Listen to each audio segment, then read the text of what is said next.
आज हम लोग आए हुए हैं मेडिकल कॉलेज और मरीजों को मिलने वाली सुविधाओं के बारे में रियलिटी टेस्ट करने आए हैं। यहाँ पर क्या मरीजों को सुविधाएं मिल पा रही हैं, सरकारी सुविधाएं मरीज तक पहुँचती पाती हैं या नहीं पहुँच पाती हैं। इसके लिए हमने तमाम यहाँ पे वार्डों में गए, तमाम साफ़ सफाई की व्यवस्था देखी, कई मरीजों से भी यहाँ बातचीत करने की कोशिश करी। अभी हमारे पास एक मरीज़, अभी हमारे मेडिकल कॉलेज में मैं अभी यहाँ खड़ा हूँ, एक मरीज़ हमको मिले हैं। ये आए, आप कहाँ से आए भैया? भौती से आए हुए मरीज, क्या आपको क्या समस्या क्या है? समस्या ये है, मैं हेमोफीलिया का पेशेंट हूँ। जिस समय चोट लगने पर ब्लड आ जाए या दर्द होने लगे तो वो बिना फैक्टर रेट के बंद नहीं होता। तो ये बीमारी आपको कब से है? ये मुझे 2014 से। ये बीमारी को आपको कैसे पता चला कि आप ये बीमारी से ग्रसित हैं? ये मैंने भोपाल में टेस्ट करवाए थे, वहाँ से रिपोर्ट में पता चला मुझे। यहाँ पर आपको किसने भेजा कि यहाँ इसका इलाज होता है? इसका इलाज वो भोपाल वालों ने बताया था कि जिला चिकित्सालय जहाँ भी है वहाँ उपलब्ध है ये दवाई, तो वहाँ जाके आप ले सकते हो। हाँ, निःशुल्क। आज आप कितने बजे से आए हुए हैं यहाँ? मैं यहाँ 11 बजे आ गया था सुबह।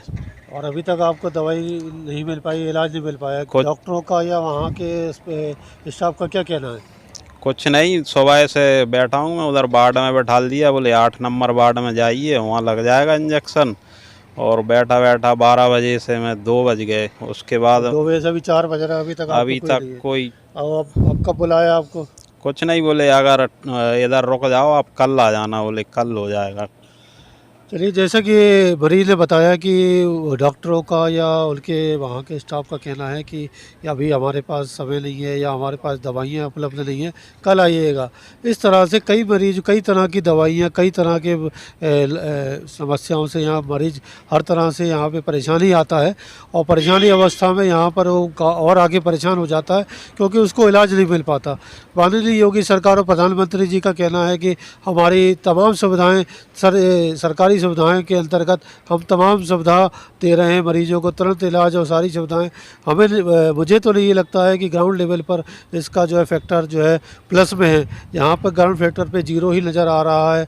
चाहे स्वास्थ्य सुविधाएं को ले लीजिए, चाहे किसी भी तरह की बीमारियों का इलाज को लेकर देख लीजिए, तो यहाँ आए दिन जो है डॉक्टर ही आपस में, जूनियर डॉक्टर ही लड़ाई झगड़ा पे आमादत हो जाते हैं और तमाम जो स्ट्राइक करके बैठ जाते हैं। इस तरह की कई असुविधाएँ मरीजों को सामना करना पड़ती है, जिसके वजह से इलाज मिलने में देरी नहीं होती है, कई बार मरीज मर तक जाता है। इसके लिए सरकार को जो है काफ़ी कदम उठाना चाहिए, इस तरफ ध्यान आकर्षित कराना चाहिए कि इस तरह की असुविधाएं आम मरीज के साथ ना हो पाएँ। और जब हमारी टीम ने वीडियो बनाना शुरू किया तो हमारी आंखें फटी की फटी रह गईं और पैरों तले से ज़मीन निकल गई, क्योंकि वीडियो में आप साफ तौर पर देख ही रहे होंगे कि किस तरीके की सच्चाई टीम के सामने आई, जिसमें गंदगी का अंबार तो दूर, यहाँ पर तो पूरा गढ़ ही गंदगी का था। और कर्मचारियों की बात करें तो अपनी जिम्मेदारी से नदारत नज़र आए, और जब उनसे ऑफ कैमरा बात की गई तो वो एक दूसरे पर आरोप प्रत्यारोप लगाते नज़र आते रहे। जिम्मेदारों की बात करें तो किसी तरह का कोई भी जिम्मेदार व्यक्ति वहां पर नज़र नहीं आया, सिर्फ अपनी ड्यूटी निभाते नज़र आ रहे थे। आपको बता दें कि इस तरीके की जिम्मेदारी से बचते हुए सभी कर्मचारी नज़र आए। जब हमारे गुप्त कैमरे ने ये सब चीज़ें रिकॉर्ड की तो पता लगा कि ये सब तो उच्च अधिकारियों को पहले से ही जानकारी में है। और जब उच्च अधिकारियों से इस मामले में बात की गई तो वो सिर्फ अपने विभाग का गुण गाते नज़र आए, क्योंकि सरकार और डॉक्टर्स जो बड़े बड़े वादे करते हैं, जिन्हें वीआईपीज़ वीवीआईपीज़ के आने पर इसी मेडिकल कॉलेज को साफ़ सुथरा कर दिया जाता है, लेकिन जब आम जनमानस की बात आती है तो सिर्फ ड्यूटी ही नज़र आती है, कि सिर्फ यहाँ पर फॉर्मेलिटीज़ ही नज़र आती है। और कई अधिकारी तो मीडिया का कैमरा देखते ही बचते नज़र आए।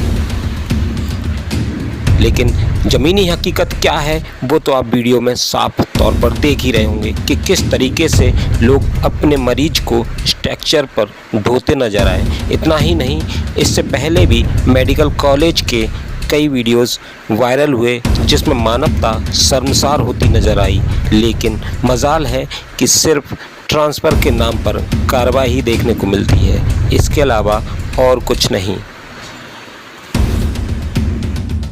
सभी मरीजों के इलाज के लिए दवाइयाँ उपलब्ध हैं।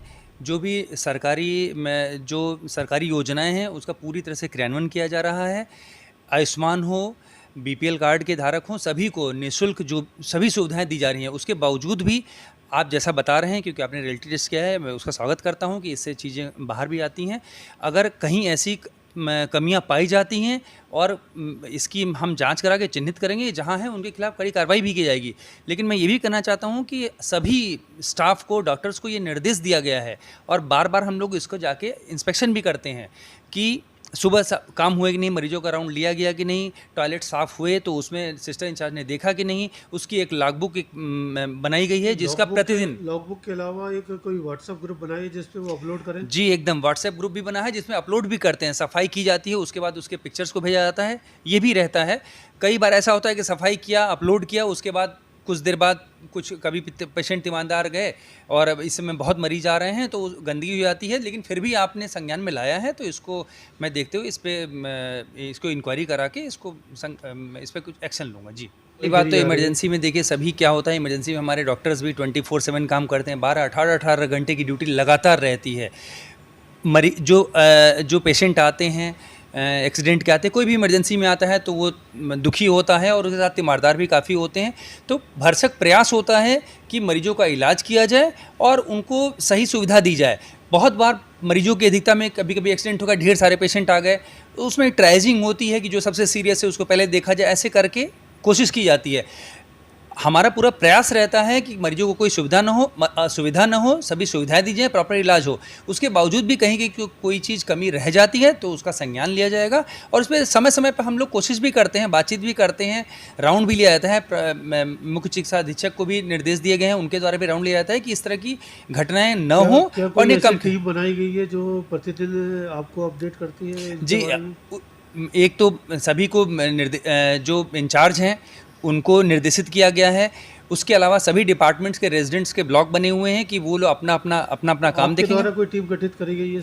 नहीं, इसके लिए हमने सीएमएस साहब को वो किया हुआ है। सीएमएस साहब ही पूरा राउंड लेते हैं और उसमें अपडेट करते हैं। एक छोटी समस्या और हमने अब लोगों ने मरीजों से, तीमारदारों से वही कि कई बार क्या होता है कि अगर उसे एक्सरे कराना या सीटी स्कैन कराना है, उसको काफ़ी दूर तक मरीज को ले जाना पड़ता है, जिसमें कई बार जो है मरीजों की मृत्यु तक हो जाती है। उनको सही समय पर मतलब उस प्रॉपर डायग्नोज नहीं हो पाता। नहीं, ऐसी समस्याएं कई बार आती है। नहीं, इसके लिए क्या एक ही छत के नीचे एक ही जगह सारी चीज़ें अवेलेबिलिटी होनी चाहिए, जैसे मरीज का तुरंत देख के उसके बारे में इलाज करके उस जगह प्रेफर किया? नहीं, मैं इसमें एकदम आपको बताना चाहूँगा, आज भी आप जाके देख लीजिए, हमारे यहाँ सभी सुविधाएं एक छत के नीचे हैं।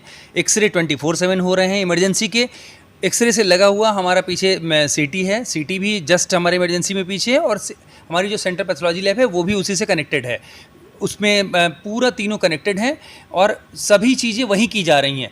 बीच में एक्सरे की थोड़ी सी समस्या हुई थी, लेकिन अब पूरे एक्सरे, इमरजेंसी के सभी एक्सरे इमरजेंसी बिल्डिंग में ही किए जा रहे हैं। सीटी भी हो रही है और सभी फंक्शनल हैं। सरकार द्वारा हमें एक नई मशीन भी प्राप्त हो गई, तब से अनवरत ये काम कंटिन्यूसली हम लोग ये कर रहे हैं और इसमें कोई ऐसी परेशानी नहीं है। जी, आगे आने वाले में और सुधार जी एकदम, देखिए सुधार की गुंजाइश तो हमेशा रहती है।